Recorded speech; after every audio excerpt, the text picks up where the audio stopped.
A single Benjamin Franklin. That's all it cost to buy the 80-acre Farnsworth property at a county tax auction. It was the joke of upstate New York, until the new owner pried up the rotted floorboards of the milking barn and unearthed a secret that tore a town apart. The Oswego County Courthouse was sweltering that Tuesday morning in October. David Mercer sat in the back row, a 32-year-old mechanic drowning in medical debt following his late mother's battle with cancer. He had exactly $400 to his name, folded neatly in his front pocket. He wasn't there to buy a dream home. He was there out of sheer, desperate curiosity, hoping to secure a tiny, forgotten scrap of land he could flip for a quick profit to keep the bank from repossessing his own house.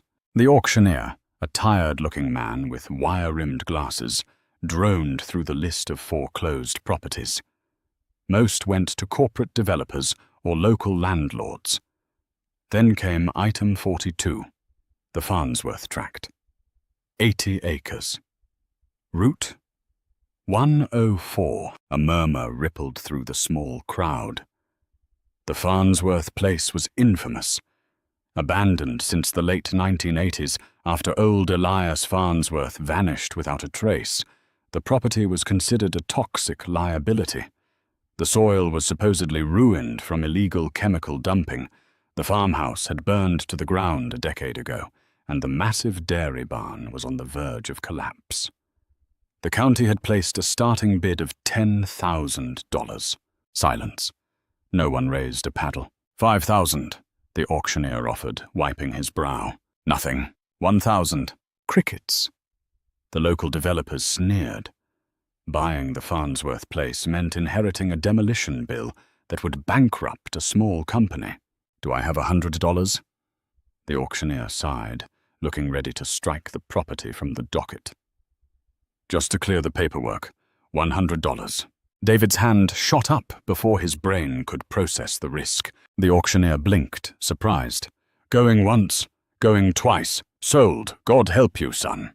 As the gavel slammed down, the heavy oak doors at the back of the courtroom burst open. In walked Charles Moreau, the CEO of Moreau Heritage Real Estate, his face flushed red, out of breath, and flanked by two men in dark suits. Item 42, Moreau barked, his voice echoing off the marble floors. I bid $50,000 for the Farnsworth tract. The auctioneer looked up, shaking his head. You're 5 minutes late, Mr. Moreau. The gavel has fallen. It just went for $100 to the gentleman in the back. Moreau's head snapped toward David. For a split second, the polished, aristocratic facade of the wealthy developer slipped, revealing a look of pure, unadulterated panic. Within minutes, David was cornered in the courthouse hallway. Moreau didn't bother with pleasantries. He pulled out a checkbook and a gold fountain pen. Listen to me, Mr. Mercer, Moreau said, his tone slick but his eyes darting nervously. You're a mechanic, right? You don't want that land. The EPA is going to fine whoever owns it for the soil contamination. I'll write you a check right now for $10,000. You walk away with a $9,900 profit for 5 minutes of your time. Everyone wins. David looked at the checkbook, then up at Moreau's sweating forehead.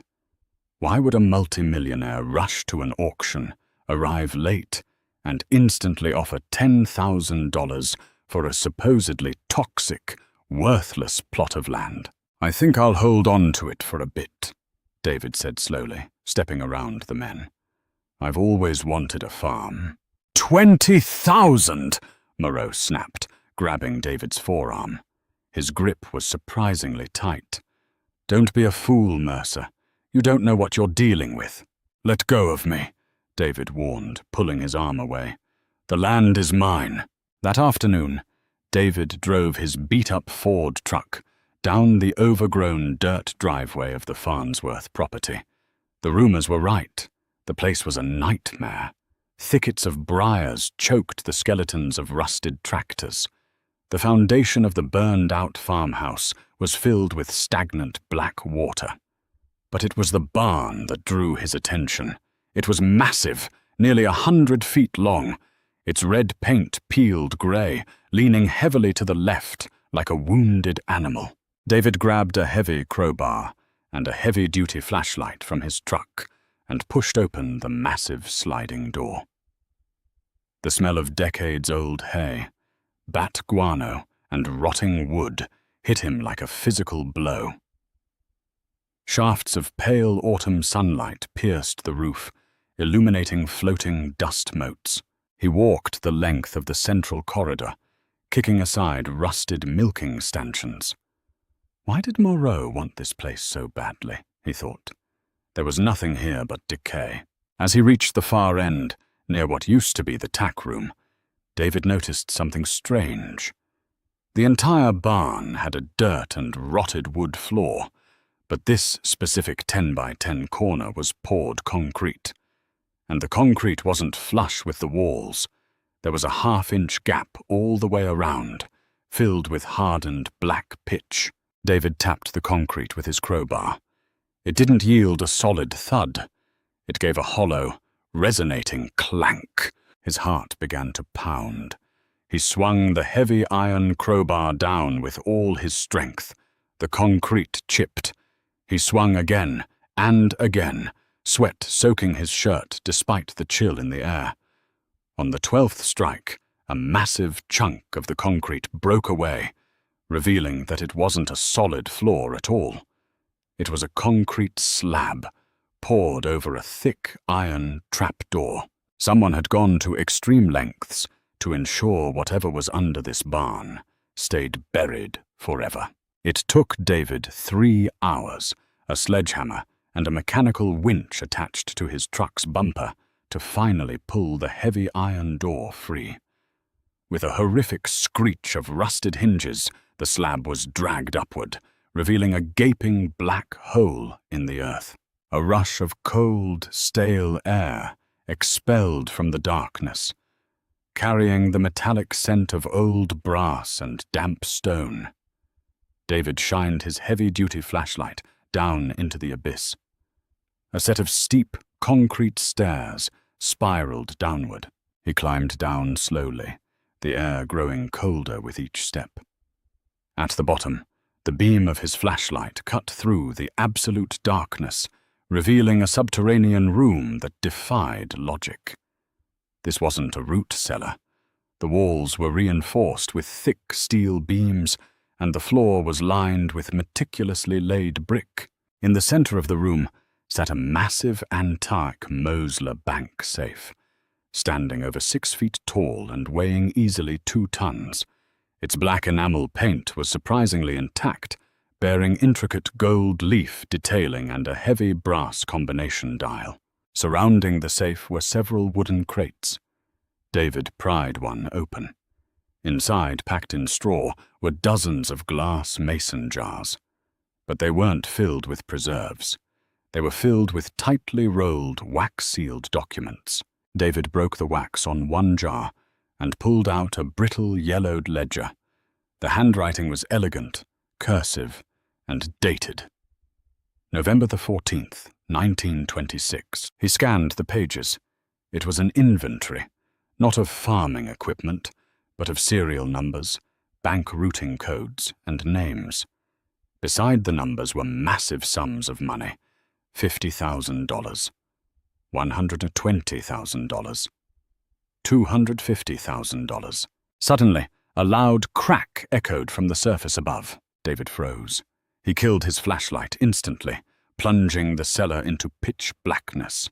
Footsteps, heavy boots stomping across the wooden floorboards of the barn above. "Spread out!" a gruff voice echoed down the shaft. "Moreau said he's out here somewhere. Find the mechanic and find what he dug up." Panic gripped David's chest. Moreau hadn't waited. He had sent muscle. David backed slowly into the darkest corner of the cellar, slipping his hand into his pocket for his phone. No signal. He was 10 feet underground in a steel-reinforced bunker. He was completely cut off. A beam of light swept across the top of the stairs. "Hey, over here!" one of the men yelled. "He opened it! The trapdoor is open!" David looked around frantically in the dark. Beside the safe, his hand brushed against something heavy and metallic. An old iron pipe, left behind from the bunker's construction. He gripped it with both hands, his knuckles turning white. Heavy boots began to descend the concrete stairs. "Hello down there," the voice called out, mocking and cruel. "Mr. Mercer, Mr. Moreau wants to have a word. Don't do anything stupid." The man reached the bottom of the stairs, shining his flashlight around. The beam swept past the safe, past the crates, and stopped dead on David. "Got him," the man sneered, pulling a heavy crowbar from his jacket. "All right, mechanic, up the stairs, now!" Adrenaline overrode David's fear. As the man stepped forward, David didn't retreat. He swung the iron pipe with everything he had, striking the man's flashlight hand. The flashlight shattered against the brick wall, plunging them back into darkness, accompanied by a howl of pain. David didn't wait. He lunged forward in the dark, tackling the man. They crashed into the wooden crates, splintering them. David scrambled to his feet, blindly racing up the concrete stairs, his lungs burning. He breached the surface, bursting out of the trapdoor into the dimly lit barn. The second man was waiting. He tackled David to the dirt, pressing a heavy forearm against David's throat. "Stop moving!" the man yelled. Suddenly, the blinding flash of red and blue lights illuminated the cracks in the barn walls. The wail of a police siren pierced the night. The man on top of David froze, cursing violently. He scrambled off, dragging his injured partner up from the trapdoor, and the two of them sprinted out the back of the barn, disappearing into the dense briars, just as Deputy Miller's cruiser fishtailed up the dirt driveway. David lay in the dirt, gasping for air. He had set a silent SOS timer on his phone to message the local sheriff's dispatch before he drove out to the property, just in case Moreau tried something.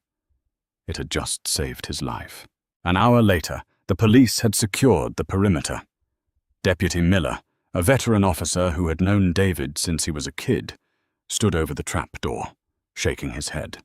"I've lived in this county for 50 years, David," Miller said, shining his light down into the bunker.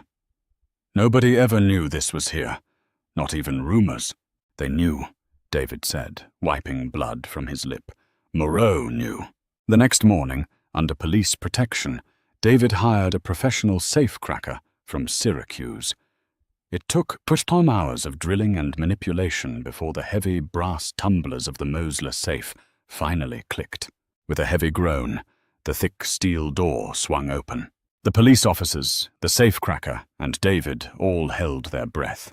Inside, stacked floor to ceiling, were canvas bank bags stamped with an eagle insignia. The ink was faded, but the words were unmistakable. United States Federal Reserve, 1928. David pulled one of the bags out. It was heavy. He untied the thick rope binding and dumped the contents onto the brick floor.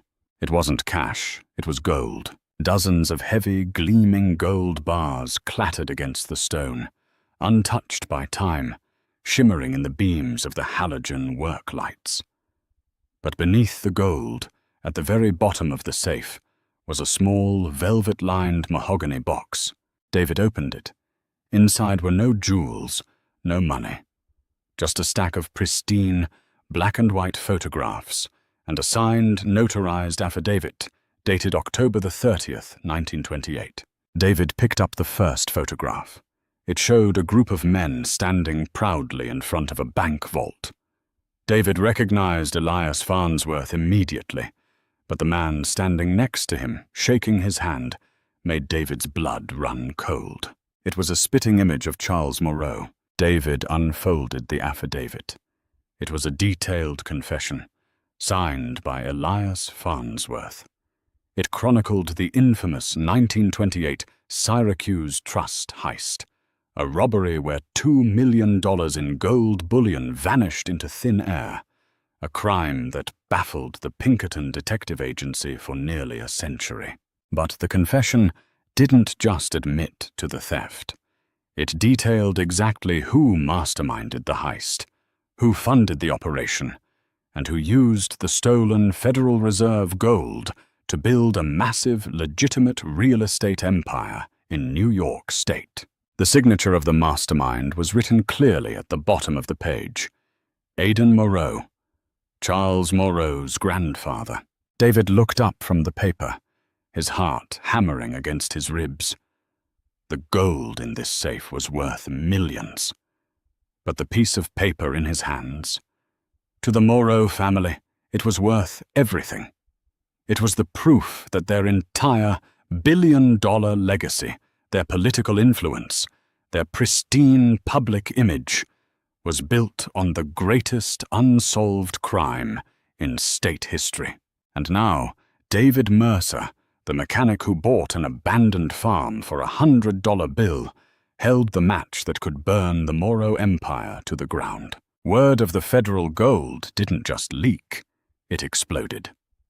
By sunrise, Route 104 was impassable. News vans, treasure hunters, and amateur sleuths had descended upon the Farnsworth property, their camera lenses pressed against the temporary chain-link fence erected by the Oswego County Sheriff's Department. David Mercer hadn't slept in 48 hours. He sat in the cramped, windowless office of Sheriff Wade, nursing a stale cup of black coffee. The heavy canvas bank bags of gold bullion had been transferred to a secure armored vehicle bound for the Federal Reserve branch in New York City, but the mahogany box and its damning contents remained in a heavy evidence lockbox on the sheriff's desk. "You understand the hornet's nest you just kicked, David?" Sheriff Wade asked, his weathered face etched with deep lines of exhaustion.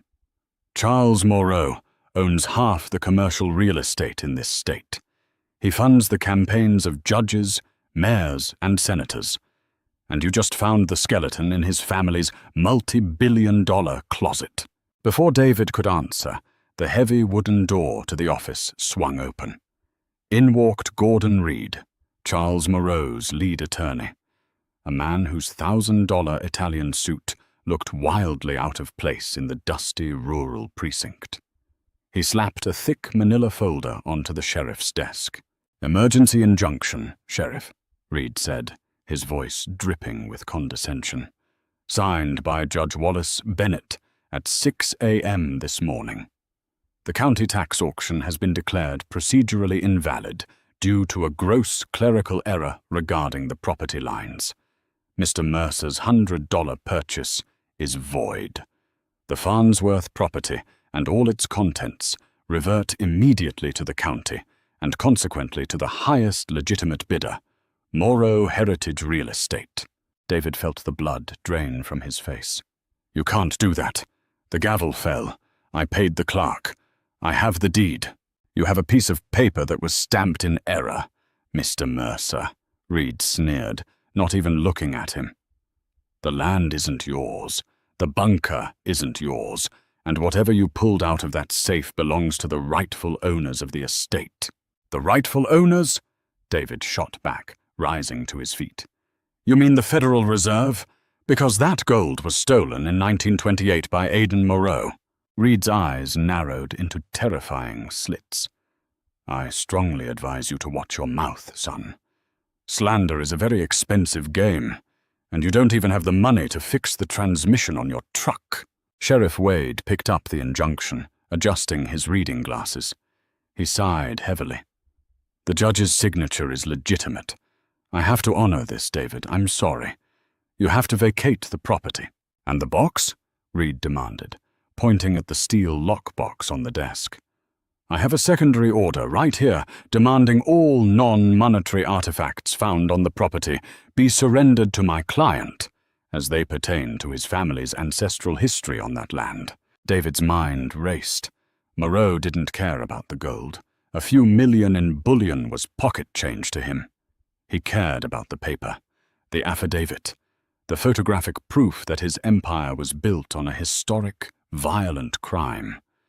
If Reed walked out of this station with that mahogany box, the truth would be incinerated before noon. "The box isn't here," David lied smoothly, his voice dropping an octave. Reed froze. "Excuse me." David looked the lawyer dead in the eye. "I didn't bring everything from the safe to the station. I kept the box. I read the affidavit, Gordon. I know exactly what Aidan Moreau did, and I hid it." Sheriff Wade opened his mouth to speak, but David shot him a desperate, pleading look. Wade paused, slowly closing his mouth and leaning back in his chair. "You're playing a very dangerous game," Reed whispered, the polished veneer cracking for a second. "Hand it over, Mercer. Now." "If your client wants it," David said, stepping closer to the lawyer, "he can come ask me for it himself, face to face. No lawyers, no thugs." Reed stared at him for a long, silent moment, then snatched his briefcase. "You will regret this," he hissed, turning on his heel and storming out of the office. Once the door clicked shut, Sheriff Wade let out a long breath. "David, the box is literally sitting right here. Why did you tell him you hid it?" "Because," David said, pulling his cell phone from his pocket, "if they confiscate it through a corrupt local judge, they win. But a crime involving stolen Federal Reserve gold and interstate bank fraud from 1928 isn't a local matter." David dialed a number he had looked up while waiting in the lobby. "Who are you calling?" Sheriff Wade asked. "The only people bigger than Charles Moreau," David replied as the line connected. "Federal Bureau of Investigation, Syracuse Field Office. I need to report a $200 million federal theft." By noon, the quiet town of Oswego had become the epicenter of a massive federal operation. Special Agent Samuel Decker, a no-nonsense veteran of the FBI's Financial Crimes Division, arrived via helicopter. He didn't talk about local property injunctions or Judge Bennett's rulings. $2 million in gold in 1928, Agent Decker explained, pacing the floor of the precinct. "Adjusted for inflation and the current market price of gold, you just handed the federal government back roughly $200 million. But this affidavit, this is the real prize." Decker carefully examined the brittle, yellowed paper in the mahogany box. "The Moreau Empire is heavily leveraged. They rely on federal contracts, government subsidies, and a pristine public image. If we can prove their foundational capital was stolen from the U.S. government, the RICO Act allows us to seize their assets. All of them." "Can you arrest him?" David asked. "Not just for what his grandfather did," Decker admitted. "You can't inherit a crime. We need to tie Charles Moreau directly to an ongoing criminal conspiracy to cover it up, or prove he actively ordered the assault on you to suppress federal evidence." David looked at the map of the county on the wall. He thought about the medical debt that had nearly crushed him. He thought about the local businesses Moreau had bullied into bankruptcy over the decades. "I told his lawyer I hid the evidence," David said slowly. "Moreau will do anything to get it. He'll buy it, he'll steal it, or he'll have me killed for it." Agent Decker stopped pacing and looked at David, a slow smile spreading across his face. "Are you offering to wear a wire, Mr. Mercer?" "I want my farm back," David said firmly, "and I want that man to pay for what he's done to this town." The midnight air was biting and damp as David pulled his rusted Ford truck to the edge of the Farnsworth property. The police tape had been torn down, replaced by private security signs bearing the Moreau Heritage logo. David stepped out of the truck, carrying a heavy canvas duffel bag. Beneath his thick flannel jacket, a sophisticated federal recording device was taped to his chest. Hidden in the tree line, a quarter-mile away, Agent Decker and an FBI tactical team monitored his every heartbeat. The massive, leaning dairy barn loomed in the darkness. The sliding doors were already open. Inside, A single halogen work light cast long, aggressive shadows across the dirt floor. Standing beside the excavated trap door was Charles Moreau. He was flanked by the same two men who had attacked David the night before. One of them had his hand heavily bandaged. "You have a lot of nerve coming back here, Mercer," Moreau called out, his voice echoing in the cavernous space. "You wanted the box, Charles," David said, walking slowly into the barn. He kept his distance, stopping 20 feet away. "I figured we could make a deal, since your lawyer managed to steal my land out from under me." Moreau chuckled, a dry, humorless sound. "The world belongs to those who write the rules, David. My grandfather understood that. I understand that. You? You're just a grease monkey who got lucky with a crowbar." "Your grandfather was a bank robber," David said flatly, ensuring the microphone caught every word. "He stole $2 million in federal gold and used it to buy up this county. And you knew about it." "Of course I knew about it," Moreau snapped, stepping forward, his eyes burning with arrogance. "Why do you think I've been trying to buy this toxic wasteland for a decade? Elias Farnsworth was a paranoid fool. When he realized the Pinkertons were never going to stop looking for the gold, he buried it here and hid the ledger. He vanished, and the state locked the property in probate hell. I couldn't touch it until yesterday's auction." "So you sent your men to assault me," David pressed, hoping to secure the final piece of the federal puzzle. "You sent them to silence me." Moreau gestured to the two enforcers. "They were overzealous, but effective. Now stop wasting my time. You said you have the affidavit. Name your price. 1 million? 5? Moreau pulled out his checkbook, the same gold fountain pen, catching the halogen light. "I will write you a check for $10 million right now, Mercer. You walk away, you keep your mouth shut, and you go live like a king on a beach somewhere. Or my associates here bury you at the bottom of that bunker, and I tear this barn down over your corpse. Your choice." David looked at the checkbook. $10 million. It was more money than he could comprehend. It was freedom, security, luxury. But as he looked at Moreau's sneering face, David realized something. It wasn't about the money. It was about the power. And right now, the mechanic held all of it. "I don't want your money, Charles," David said softly.